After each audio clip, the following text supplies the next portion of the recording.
What's going on, ladies and gentlemen? Welcome to another episode of NBA Central. I'm in this mug with my brother JB, and today we're going to be breaking down. We're going to talk about Kyrie Irving's recent liking of a tweet that sent the NBA world down a tailspin. We're also going to talk about Donovan Mitchell and Rudy Gobert both having successes with their new teams. And the last, we're going to put a twist on who to build your team around. We're going to build a starting five based off players 35 or older. We'll get into all that and more right after this.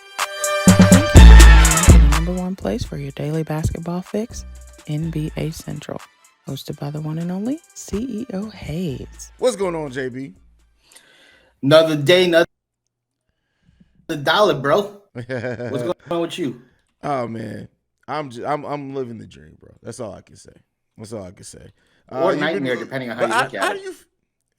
Well, I guess it is depending on how you look at it. Maybe I am living somebody's nightmare, but if my life is somebody's nightmare, their dream must be a hell of a dream, bro. But with that being said, bro, man, how you been feeling about the NBA up until this point in the season? We're starting week 3 of 19-week season that the NBA plays. How do you feel about it? I'm enjoying it, bro. I honestly can't remember the last time that I've enjoyed the early part of the NBA this early so much. We're seeing a lot of good games, a lot of great performances, man. I'm enjoying it, and a real surprises. I mean, we talked about it the last, and still we're seeing a lot more surprises. Got some early firings, which I know you covered already, but good stuff so far. Definitely, there's been some really, really good basketball games too. Like this one of the early in the season, usually some teams are playing sloppy, still kind of find the rhythm. It's been some really good, just random games so far this season. Shout out to like PG hitting the damn game winner for the Clippers. Like it's just good basketball all the way around, man. But so we're gonna start this off. Recently, Kyrie Irving liked an anti-Semitic movie, liked a tweet by it. And I'm watching this game, Bulls versus the Nets, right? And literally to start the game off, the first 5 minutes of the game, all the commentary team is talking about is him liking this tweet. Do you think that is the NBA, or well, it's not really the NBA, but are people and the pundits taking this a little too seriously, talking about this a little too much, or do you think that they are giving the right amount of attention? Some people have even said that the players should be speaking out about this a little bit more than they have. How do you feel about it, JB? I feel like this is a topic that they're just taking and running with it. Now, I don't know exactly what was said and like details. I haven't watched it, so I can't comment on it to say yes, what he did was right, yes, what he did was wrong. I do know being anti-Semitic is a wrong thing. Is Kyrie Irving anti-Semitic? I can't answer that because I don't know enough about what was said and what's in the movie, et cetera, et cetera. But I do think there are a lot of people out there, including analysts, that are like, this is the hot topic right now, so let me speak on it. So I'm amongst it's the cool thing right now, and it's been the cool thing for a long time to shit talk Kyrie. But I feel some, and some of it hasn't been. But I think they're just taking this and running with it right now. The way that I see it is this: you have to be aware of it, especially when you're a public figure. And I do think that, it had this been something that was like a white player liking something that was anti-black, people absolutely would be going. So like, I do think that people should be talking about it. I do think, I don't know if like the first 5 minutes of a game that you're supposed to be doing commentary on, just spending it all talking about that is enough. But Kyrie's even come out since then and said, look, I don't agree with everything in the film. I agree with some things. But again, you're not adding that clarity when you just like some. He since unliked the tweet, things like this. But I do think whether fair or not fair is that when you're in that position publicly, you kind of got to be more aware of stuff like that, because they are going to take it and run with it. Wherever his heart or mind was in it, I'm not here to really judge that. I do think being anti anything or any type of bigotry, racism, or anything is wrong. But at the end of the day, like I can't say enough about what Kyrie meant by that. And honestly, maybe it's the conspiracy theorist in me.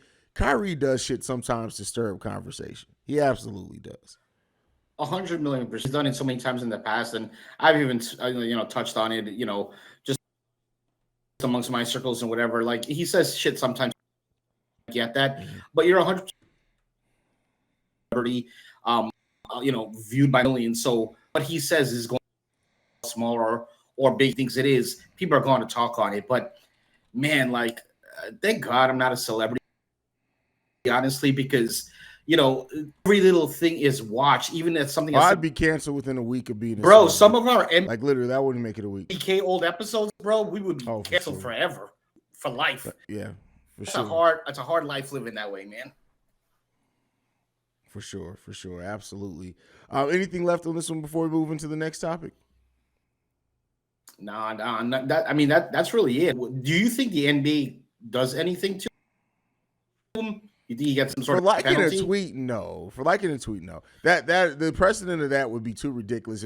If something officially from the NBA happened because he liked a tweet or retweeted whichever one it was, bro, that's a slippery slope that I know the NBA doesn't want to open the can of worms on. I can tell you that for sure. What were your thoughts on the fans that sat in the front row with their T-shirts? I mean, bro, I'm all for protests, especially that's to me is not that's a silent protest. You should be able to do that regardless of what's going on. Yeah, so if that's how they felt, they should have done it. I'd take nothing away from that. I agree. I was saying like, oh, they shouldn't have let them in, and I'm like, why? There's no violence. There's no hate. Yeah. At the end of the day, we're still in America, right? So. Yeah, for sure. All right, moving into the next one, man. There are two players that, the Jazz both moved on from to go into, we thought they were going to go into a rebuild. Apparently, they're going to end up being a contending team this season because Larry Marketing has just decided to be like, oh, this is the season that I'm going to put it all together and become a hell of an NBA player. But with that being said, Rudy Gobert, Donovan Mitchell, both having really good seasons so far with their new teams. I think the Cleveland Cavaliers are doing better overall as a team, but they are both finding some success so far individually on their new team. So I'm going to ask you this. There's a lot of conversation about Donovan Mitchell holding Rudy back, Rudy holding Donovan Mitchell back. Who do you think, A, is having the better season? And then if you're putting that, now looking at how they're playing on their new teams, who do you think was holding who back? So I'm not trying to, but I don't feel any of them held were. It's not like, oh man, they were crap. One of them was crap. I feel like they were both performing, but sometimes two great players don't gel. I mean, you're seeing that right now with the Nets. You're seeing it with the Lakers. Some certain players just don't gel, and that's something that was happening in terms of who so far. I'd have to side with Donovan Mitchell. I mean, as well as he did last year, I know it's early in the season, but he's actually outperforming his numbers from last year, which is just insane. But even more in guys doing well, I'm absolutely shocked that the Jazz are 6-2 because I part and they haven't. They're like you said, they've stepped up, and I don't know where they're finding this from, but I gotta agree with you on that. I literally, in one of the first episodes of this show, I did the Victor Wembanyama sweepstakes and what team was going to be at the top of that, and I had the Jazz right up there with the Spurs. Both teams are doing pretty damn good so far this season. It's what the Jazz are doing is crazy, and anybody who told you that they expected this outside of David Locke, who hosts Locked On Jazz and is technically my boss over on Locked On, I don't think I heard anybody have the Jazz still pegged. He's been saying this whole time the Jazz could very well be a playoff team, and they are playing like one. That's crazy, bro.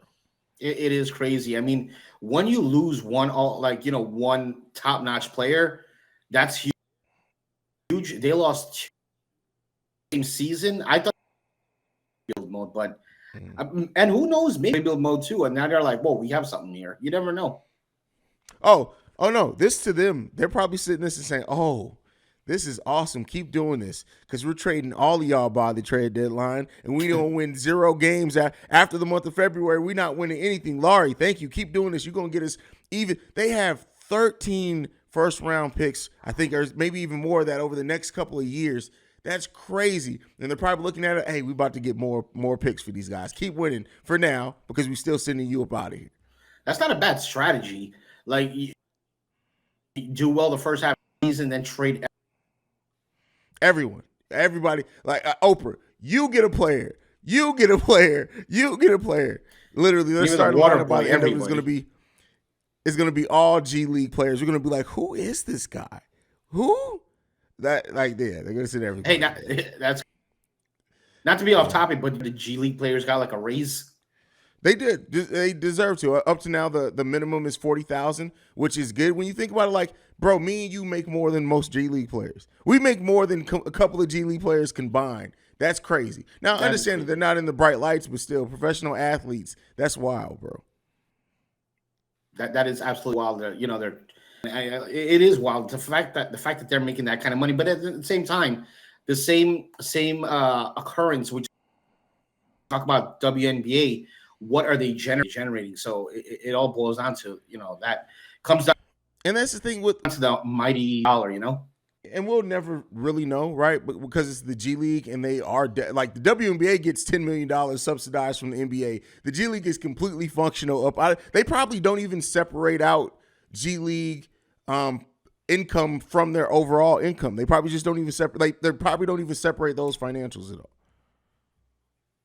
I do, even if it's not public records, because they have to see if they're making, internally, where they're, right, internally. Yeah, I mean, I wonder how much do they even charge for G League tickets to get in the G League game? Like, that's crazy. I don't know. I don't want to find out. I don't want to find out either. I really don't care. I love watching the G League. I don't think I'd ever pay to go to a game, but I do like watching it because I won't lie to you, bro. Last season I watched every Chicago Bulls G League game specifically because Marko Simonovic was down there. But there are some times where, especially if you're just on a random day, there's not much basketball, turn on a G League game, you can see some pretty solid basketball. You won't know who the hell is playing, but it's decent basketball. Yeah, I might have to give it a shot. I've never seen one game before. You've never watched a G League game? I've seen like highlight clips and whatever, but I've never seen a game from beginning to end ever. Yeah, I'll give it a try. I'll watch maybe some Knicks G League. I'm also somebody who literally can watch 10 organized bums play basketball down on the street because I just love basketball that much. So that's kind of where I sit with that one. But yeah. All right, JB, last topic of the day. So everybody usually does this at some point in the season. Who's your best young starting five? What young player would you start if you had to start building a team today, would you build around? I want to do a flip side of that. We're seeing players now play longer into their career, probably at any other point in the NBA. So with a lot of players over the age of 33, I wanted to do this. I want to hear what players build your starting five of players over the age of 33. All right, let's do it. You want to go one by one position or what? No, just give me your starting five. This is people probably be like, what the hell? But there's not that the talent pool is not that great after 33. Newsflash. So okay. At point guard, Steph Curry. Shooting guard. This might surprise you, but I'm gonna go with DeRozan. Small Carmelo Anthony, power forward KD, and LeBron as the center. So I know I'd be going with sort of a small center there, but that's the five. I couldn't find a suitable center. Okay, so I got to put fair. LeBron in there. That's fair. So like you, I got Steph starting at point guard for me. And then at the shooting guard, like you, I think DeMar DeRozan is clearly the answer there. I'm going at the three. No, you know what? I take that back. I'm actually going to make DeMar DeRozan my two.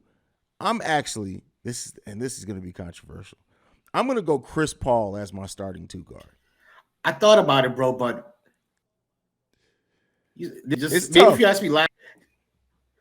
Yeah, I feel you. If you asked me last season, I love Chris Paul, but I love Chris Paul. And then I'm going to go DeMar DeRozan at the three. I'm going to go LeBron at the four. The five is a tricky thing, right? Because you almost have to go small because the only really marquee five over the age of 33 that I like, you're looking at Dwight, but like, it's Dwight. With that head case? Shy as a coffin. See, luckily we don't actually have to put these like teams on the floor together. That's the benefit of all this, right? Damn it. Yeah, I guess. No, Al Horford. Al Horford as my five. It's not a bad one. So no. Yeah. Interesting. Damn, I guess I didn't think about that. That's what that like. I'm like, Yeah, okay, you're right. I want KD, but I can't put KD at 5. I'd rather have LeBron at the 5. So I guess I could go. Maybe let me change it all. Let me go Steph, DeMar, KD, Bron, Horford. That's not bad at all. That's not a So bad starting no Haslam then. Yeah, no Haslam. Fuck, come on now, bro. Come on. For moral support, No. We don't need that around here. Now that he has like the patches in his head that he just won't shave his head is bad, bro. it's like every time they up close on that shit, they zoom on it all the time. It's just hilarious, bro. It's way worse than Rasheed Wallace's patch, bro. Way worse than Rasheed Wallace's patch ever was. But yeah, let us know down below who would be your starting 5 of players over the age of 33. I think this is just an interesting conversation to have. There's a lot of players over the age of 33, though, that are still having pretty good roles on teams. Some that are still superstars. Even LeBron, who's on the decline, still definitely a superstar and just killing it out there. But yeah. But that's it, bro. You got anything left before we go? No, man. Thanks for having me on the show once again. I appreciate it. Always love talking some NBA. Oh, come on now, bro. This is our show. I can't have you on the show. That is ours together. Thank you for joining me. Go ahead and give me your social media, brother. I can be reached on Twitter at the P1JB. All right, you guys can follow me at CEO Haize, CEO Haize. And thank you for tuning in to another episode of NBA Central. We'll see you guys next time. Peace.